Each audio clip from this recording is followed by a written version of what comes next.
नमामीशमीशा निर्वाणरूपम् विभुं व्यापकं ब्रह्मवेदस्वरूपम् निजं निर्गुणं निर्विकल्पं निरीहम्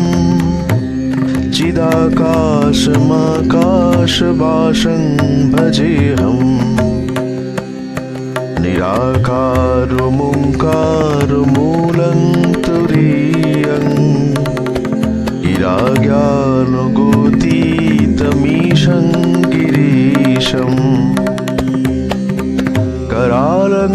महाकालकालं कृपालं गुणागारसंसारपारं नतोऽहम् तुषाराद्रिशङ्काशगौरङ्गभीरं मनोमुक्तकोटिप्रभाश्रीशरीरम् स्फुरन्मौलिकल्लोलिनी चारुगङ्गा लसद्भालुबालिन्दुकण्ठे भुजङ्गा चलति कुण्डलं भ्रूषुनेत्रं विशालं प्रसन्नाननं नीलकण्ठं दयालम् मृगाधीशचर्माम्बरं मुण्डमालं प्रियं शङ्करं सर्वनाथं भजामि प्रचण्डं प्रकृष्टं प्रगल्भं परेशम् अखण्डं अजं भानुकोटिप्रकाशं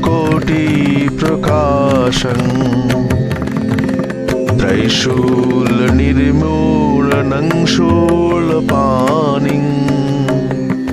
भजेऽहं भवानीपतिं भावगम्यम्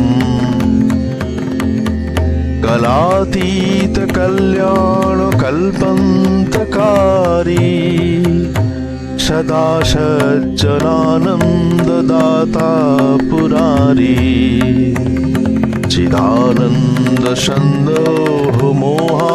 चिदानन्दसन्दोहमोहापहारी प्रसीदो प्रसीदो प्रभो मन्मथारी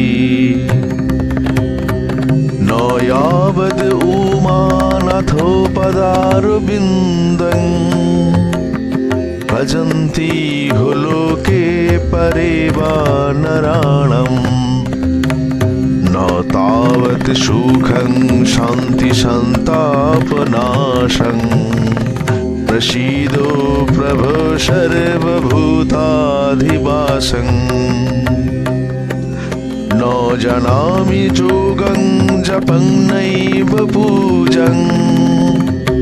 नतोऽहं सदा सर्वदा शम्भुतुभ्यं जराजन्म दुःख्यौघतातप्यमानं प्रभो पाहि आपन्यमामीश शम्भो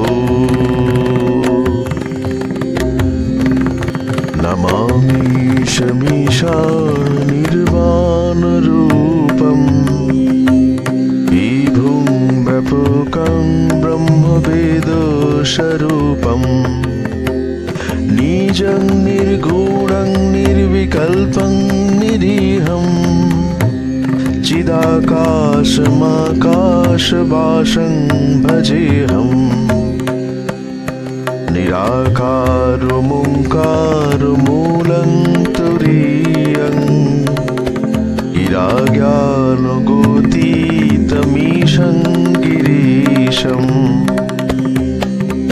करालं महाकालकालं कृपालं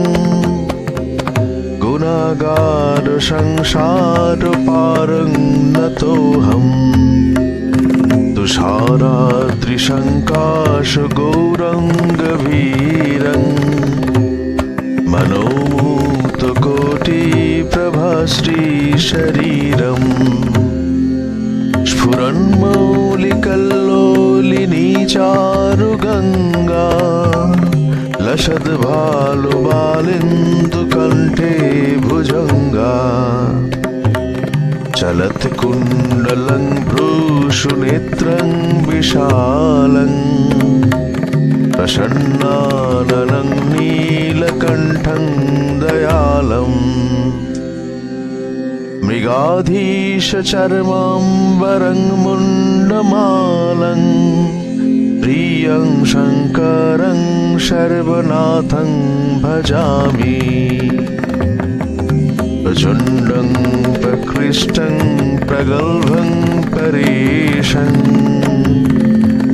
अखण्डं अजं भानुकोटिप्रकाशम्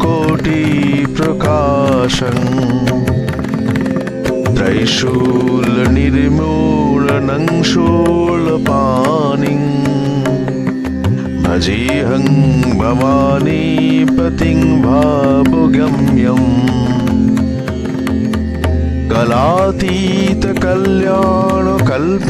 कलातीतकल्याणकल्पन्तकारी सदा सज्जनानन्ददाता पुरारी चिदानन्दसन्दोह मोहापहारी प्रसीदो प्रसीदो प्रभो मन्मथारी न यावद् उमानाथोपदारविन्दं भजन्ति हो लोके परे वा नराणम्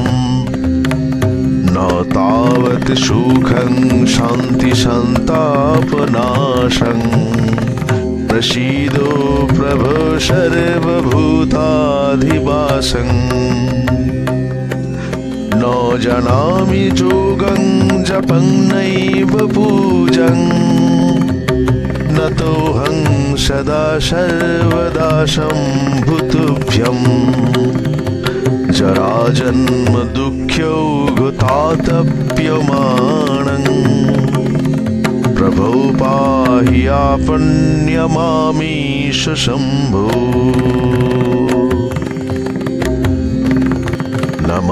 नमामीशमीशा निर्वाणरूपम् विभुं व्यापकं ब्रह्मवेदस्वरूपम् निजं निर्गुणं निर्विकल्पं निरीहं चिदाकाशमाकाशवासं भजेऽहम् निराकारमोङ्कारमूलं तुरीयं गिराज्ञानगोतीतमीशं गिरीशम् करालं महाकालकालं कृपालं गुणागारसंसारपारं नतोऽहम्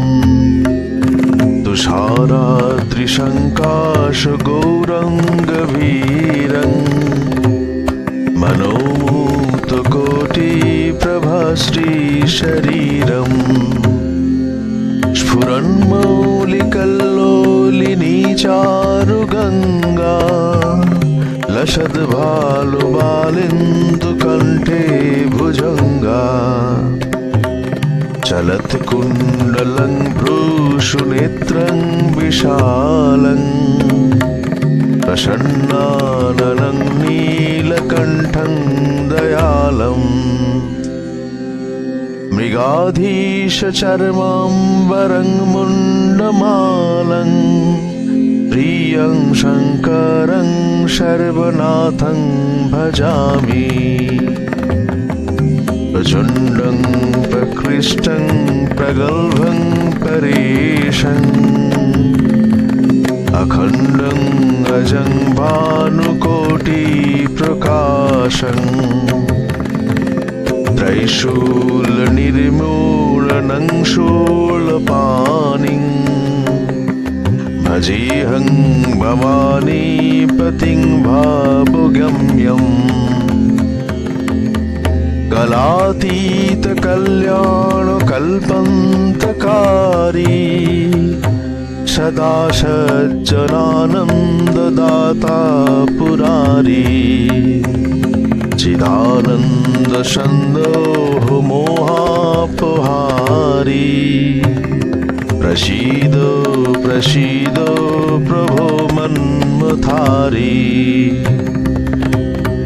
न यावद् उमानाथोपदारविन्दं भजन्ति लोके परे वा नराणाम् न तावत् सुखं शान्तिसन्तापनाशं प्रसीदो प्रभो सर्वभूताधिवासं न जानामि योगं जपं नैव पूजं नतोऽहं सदा सर्वदा शम्भुतुभ्यम् जराजन्म दुःख्यौघतातप्यमानं प्रभो पाहि आपन्यमामीश शम्भो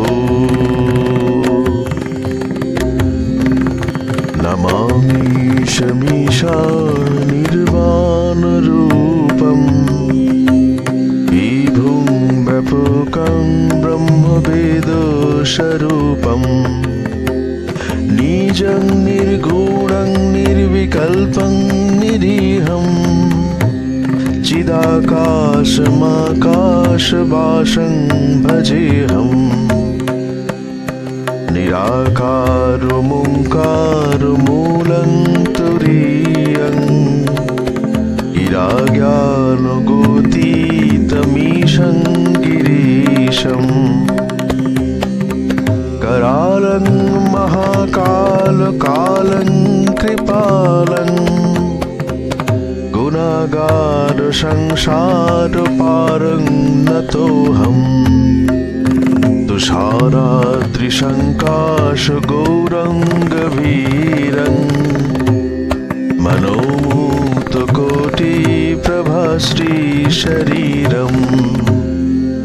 स्फुरन्मौलिकल्लोलिनी चारुगङ्गा लसद्भालुबालिन्दुकण्ठे भुजङ्गा चलत्कुण्डलं भ्रूषुनेत्रं विशालं प्रसन्नाननं नीलकण्ठं दयालम्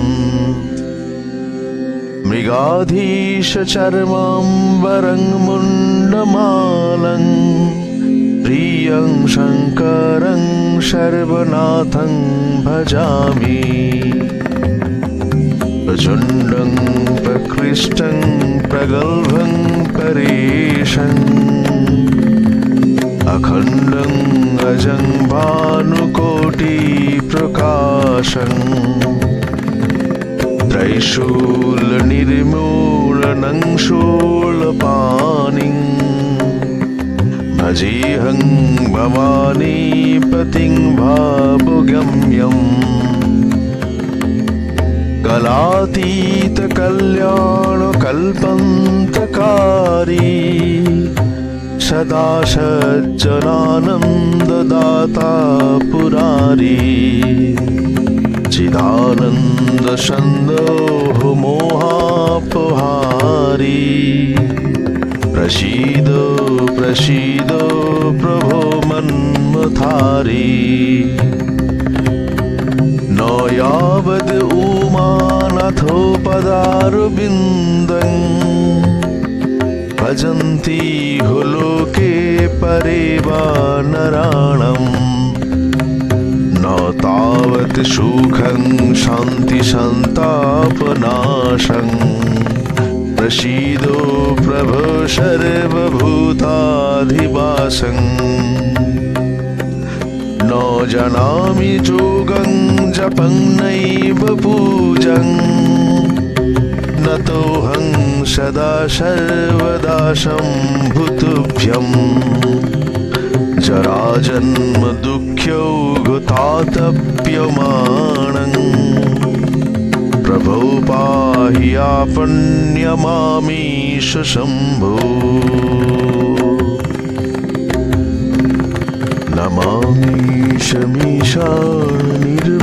नमामीशमीशाननिर्वाणरूपं विभुं व्यापकं ब्रह्मवेदस्वरूपं निजं निर्गुणं निर्विकल्पं निरीहं चिदाकाशमाकाशवासं भजेऽहम् निराकारमोङ्कारमूलं तुरीयं गिराज्ञानगोतीतमीशं गिरीशम् करालं महाकालकालं कृपालं गुणागारसंसारपारं नतोऽहम्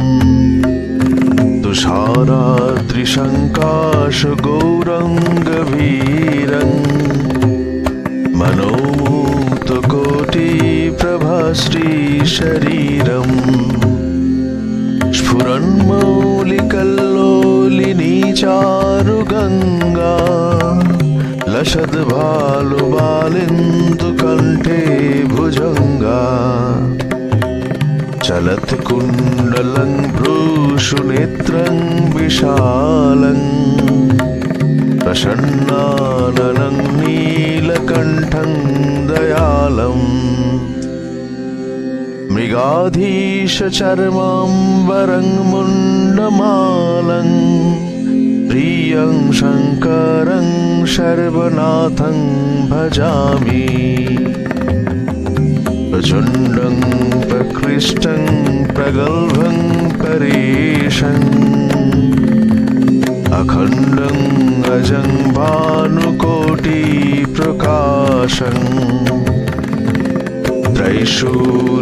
त्रैशूलनिर्मूलनं शूलपाणिं भजेऽहं भवानीपतिं भावगम्यम्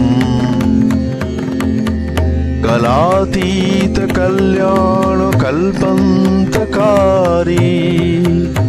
सदा सज्जनानन्ददाता पुरारी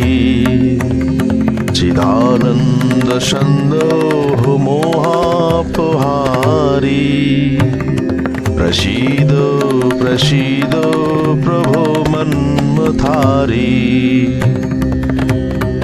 न यावद् उमानाथो पदारविन्दं भजन्ति हो लोके परे वा नराणाम् न तावत् सुखं शान्तिसन्तापनाशं प्रसीदो प्रभो सर्वभूताधिवासं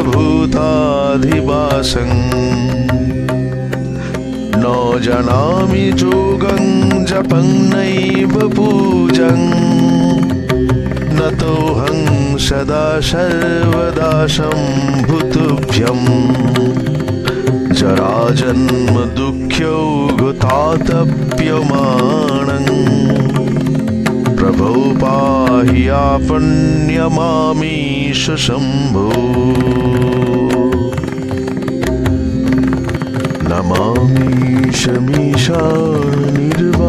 नमामीशमीशाननिर्वाणरूपं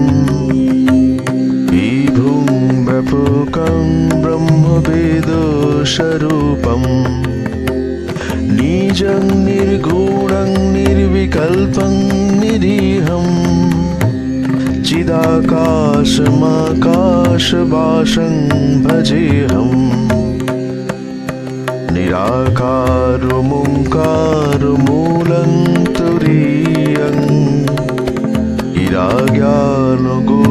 गिराज्ञानगोतीतमीशं गिरीशम् करालं महाकालकालं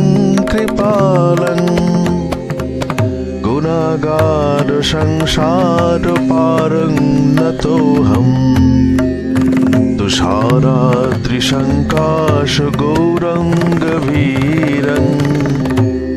मनोमुक्तकोटिप्रभाश्रीशरीरम्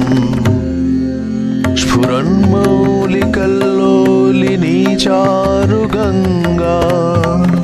लसद्भालुबालिन्दुकण्ठे भुजङ्गा चलत्कुण्डलं भ्रूषुनेत्रं विशालं प्रसन्नाननं नीलकण्ठं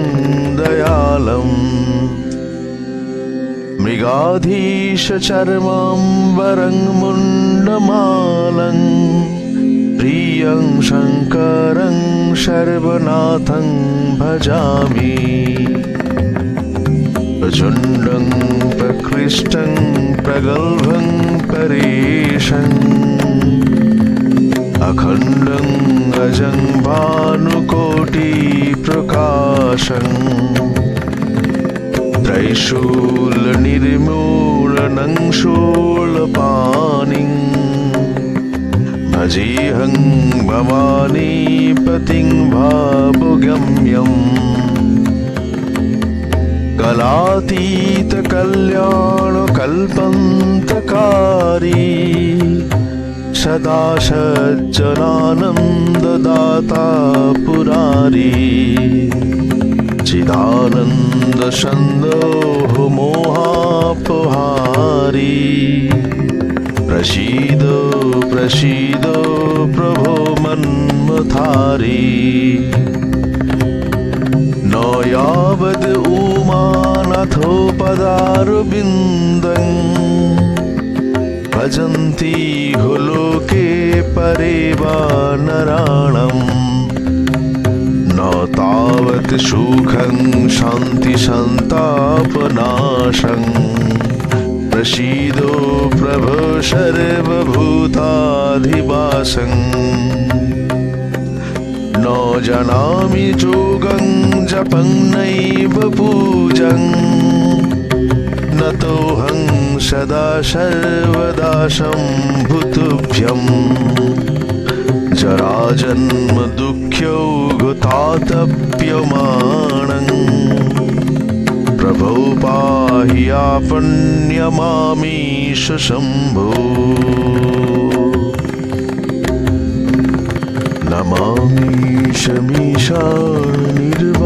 नमामीशमीशानिर्वाणरूपं विभुं व्यापकं ब्रह्मवेदस्वरूपम् निजं निर्गुणं निर्विकल्पं निरीहं चिदाकाशमाकाशवासं भजेऽहम् निराकारमोङ्कारमूलं तुरीयं गिराज्ञानगोतीतमीशं गिरीशम् करालं महाकालकालं कृपालं गुणागारसंसारपारं नतोऽहम् तुषाराद्रिशङ्काशगौरङ्गभीरं मनोमुक्तकोटिप्रभाश्रीशरीरम् स्फुरन्मौलिकल्लोलिनी चारुगङ्गा लसद्भालुबालिन्दुकण्ठे भुजङ्गा चलत्कुण्डलं भ्रूषुनेत्रं विशालं प्रसन्नाननं नीलकण्ठं दयालम् मृगाधीशचर्माम्बरं मुण्डमालं प्रियं शङ्करं सर्वनाथं भजामि प्रचण्डं प्रकृष्टं प्रगल्भं परेशम् अखण्डं अजं भानुकोटिप्रकाशम् त्रैशूलनिर्मूलनं शूलपाणिं भजेऽहं भवानीपतिं भावगम्यम् कलातीतकल्याणकल्पन्तकारी सदा सज्जनानन्ददाता पुरारी चिदानन्दसन्दोह मोहापहारी प्रसीदो प्रसीदो प्रभो मन्मथारी न यावद् उमानाथो पदारविन्दं भजन्ति लोके परे वा नराणम् न तावत् सुखं शान्तिसन्तापनाशं प्रसीदो प्रभो सर्वभूताधिवासं न जानामि योगं जपं नैव पूजं नतोऽहं सदा सर्वदा शम्भुतुभ्यम् जराजन्म दुःख्यौघतातप्यमानं प्रभो पाहि आपन्यमामीश शम्भो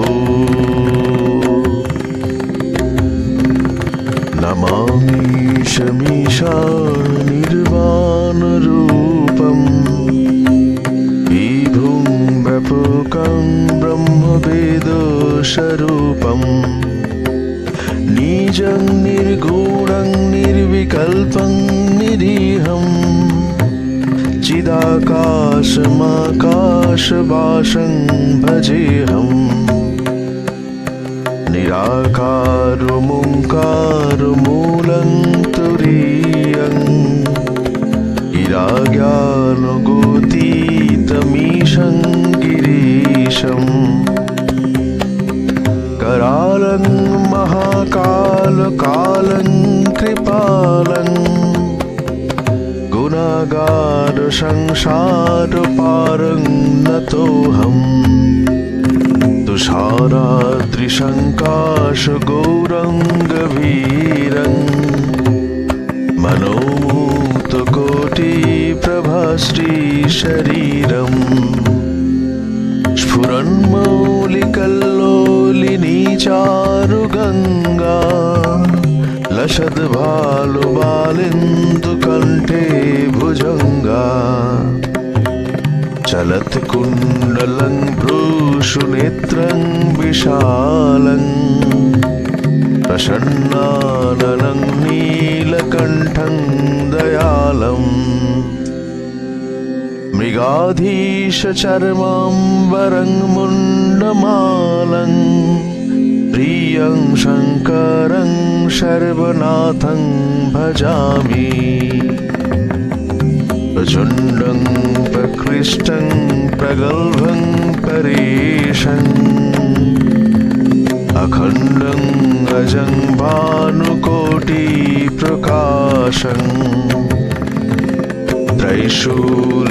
त्रैशूलनिर्मूलनं शूलपाणिं भजेऽहं भवानीपतिं भावगम्यम्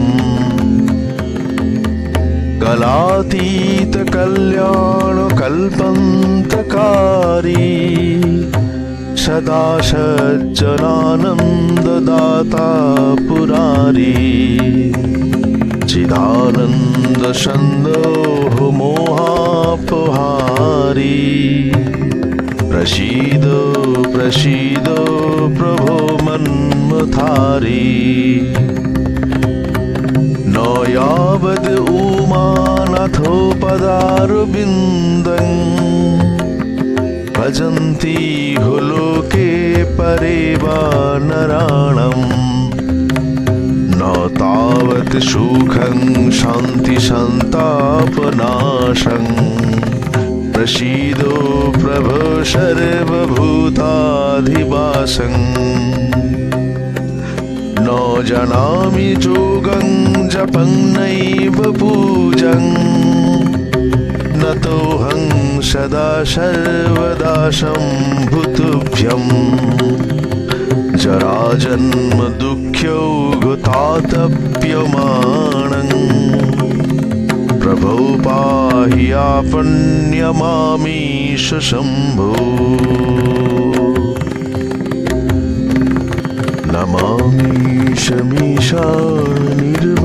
नमामीशमीशानिर्वाणरूपम् विभुं व्यापकं ब्रह्मवेदस्वरूपम् निजं निर्गुणं निर्विकल्पं निरीहं चिदाकाशमाकाशवासं भजेऽहम् निराकारमोङ्कारमूलं तुरीयं गिराज्ञानगोतीतमीशं गिरीशम् करालं महाकालकालं कृपालं गुणागारसंसारपारं नतोऽहम्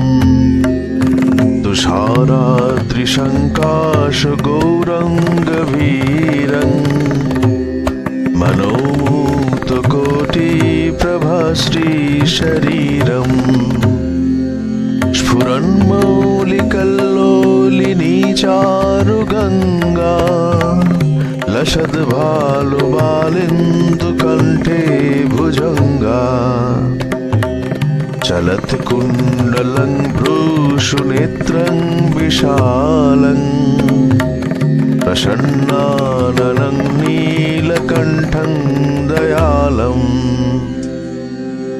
मृगाधीशचर्माम्बरं मुण्डमालं प्रियं शङ्करं सर्वनाथं भजामि प्रचण्डं प्रकृष्टं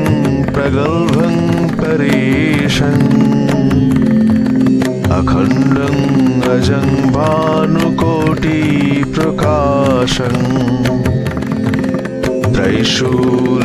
त्रैशूलनिर्मूलनं शूलपाणिं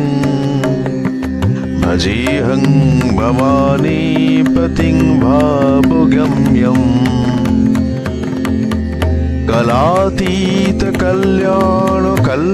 कलातीतकल्याणकल्पन्तकारी सदा सज्जनानन्ददाता पुरारी चिदानन्दसन्दोहमोहापहारी प्रसीदो प्रसीदो प्रभो मन्मथारी न यावद् उमानाथोपदारविन्दं भजन्ति हो लोके परे वा नराणाम् न तावत् सुखं शान्तिसन्तापनाशं प्रसीदो प्रभो सर्वभूताधिवासं न जानामि योगं जपं नैव पूजं नतोऽहं सदा सर्वदा शम्भुतुभ्यं जराजन्म दुःख्यौघतातप्यमाणं प्रभो पाहि आपन्यमामीश शम्भो